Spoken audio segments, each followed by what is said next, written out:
Hello, friend. Thanks for joining me. Recently a friend of mine sent me this collection of his unpublished poetry, and what a treasure trove of poetry this is. His poetry just resonates with me so strongly, and I hope it's published one of these days. And when it is, I'm going to definitely chat this collection on my channel. But until then, we will hold off on that. But I will be enjoying this in Poetry Month, the month of April. I thought it might be interesting to kind of talk about poetry because sort of my engagement with poetry and how that's evolved over time, because it took me a while to actually understand and come sort of realize what kind of poetry speaks to me, because there's a lot of stuff out there called poetry, and it's different poetry speaks to different people, and there's different kinds of poetry. There's kind of epic poetry, in the sense that it's telling some sort of epic story, like the Iliad or something. And then there's this big societal poems, like Amanda Gorman's inauguration poem called The Hill We Climb, this poem on a societal, cultural scale. It's actually a message to a whole sort of people. And that sort of poetry has a different kind of resonance. Then there's this kind of I call that kind of like the we poetry, like a big poem that's speaking to a lot of people, kind of along the same lines, that kind of we poetry. And then there's this I poetry, this really intimate sort of poetry that's real personal, and it impacts, you emotionally or spiritually in your own really unique way. I think that everybody has their own unique inner language, and I call that like a spiritual language or a soul language, or just this unique inner language, because everybody has their own unique experience. There's only one you. There never has been a you before, because there's never been someone who was born of the same genetics, at the same place, at the same time, in the same culture, as in the same set of experiences as you, and there never will be again. So you're very unique, and you have your own unique language, and that sort of I language of your inner self, I think, is what it can engage. That inner language is also engaging with the big we poems, like Amanda Gorman's inauguration poem, but it's also, that intimate level of engaging with those kind of I poems, those kind of intimate poems. And that's what my friend writes here. I thought I would go over a few of sort of examples of poems, and or not whole poems, but just little excerpts of poems, and just the pieces of them that sort of illustrate what I'm trying to say here, I think.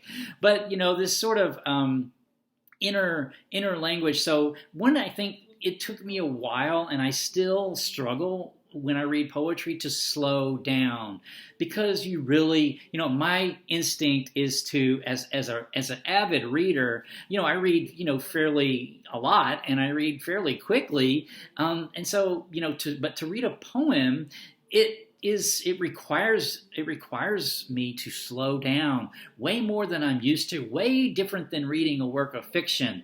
I think a good analogy is if you go to an art museum and you're there among hundreds perhaps of masterpieces, and you only have a limited amount of time to see this art museum. What do you do? Do you choose certain things to look at and just really engage with them and interact with them emotionally and spiritually and aesthetically? Or do you try to see as much as you can? I would definitely, if I was only going to be like at this city that has this famous museum for one afternoon, I would try to see as much as I can. As I could, right? But I think reading a poem is a collection of poems can be this way. The temptation for me has always to just read through the collection, read one poem after the other, read one poem after the other, and that's, to me, not really the best way to get the most out of the poems at all, if as is possible. I think that my temptation is to read poetry like it's fiction, is what I'm trying to say. And they're two different things, I think, because fiction is the author of fiction is usually trying to keep you in the story. That author wants to, the writing might be very poetic, but nevertheless, the author's trying to keep you sort of in a narrative, in a story.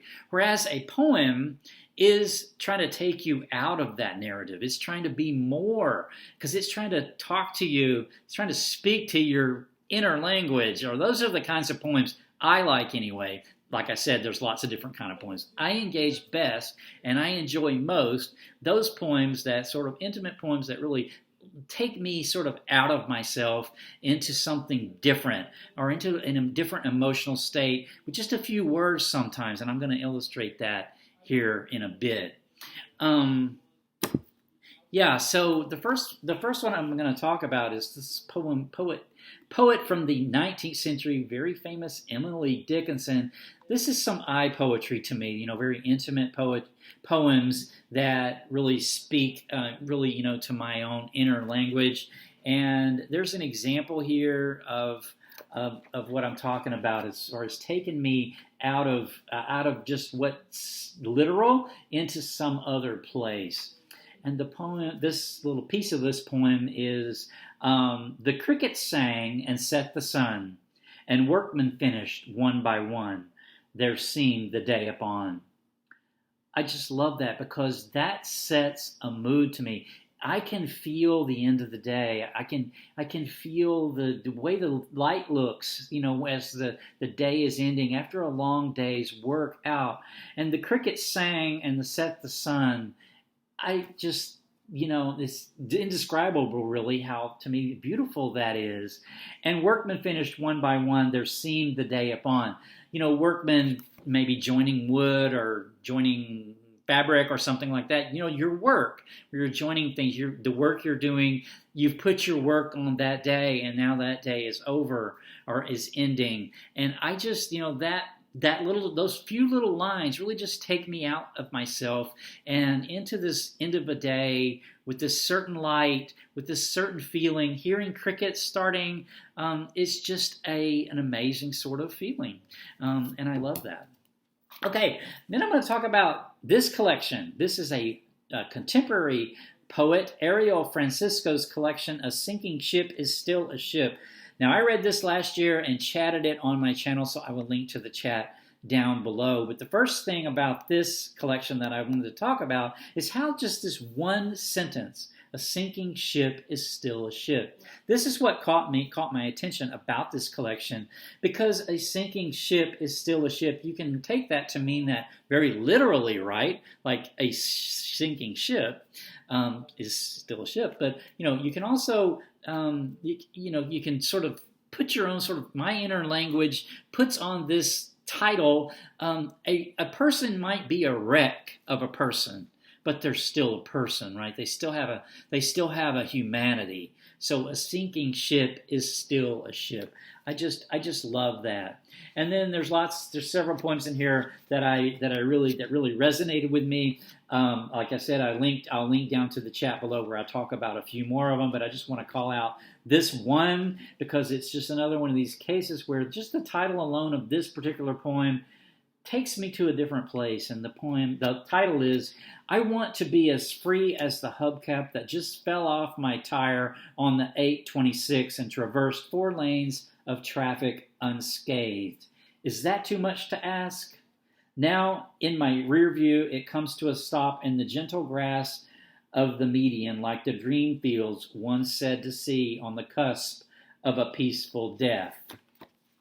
So, on the one level, it's just a hubcap coming off and spinning down the road. But, that imagery, and somehow the poet is somehow, through this choice of words, is able to take me to this moment where this hubcap is off the car, but it's a person sort of careening through life, because life is fraught with difficulties and dangers, and it's somewhat a miracle that we make it, as long as we do oftentimes. And so this poem just sets that sort of emotion of making it through this sort of chaotic life, and at the end of it all, to have this peaceful death, but to, that's part of the sort of the struggle, I guess. I just love that imagery.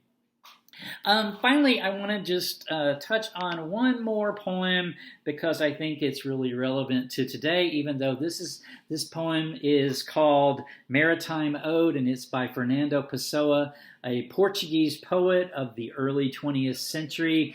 And this piece of this poem says, "Nothing has lost its poetry. And now there are also machines with their poetry, and this entirely new kind of life, this commercial, worldly, intellectual, and sentimental life, which the machine age has conferred on our souls.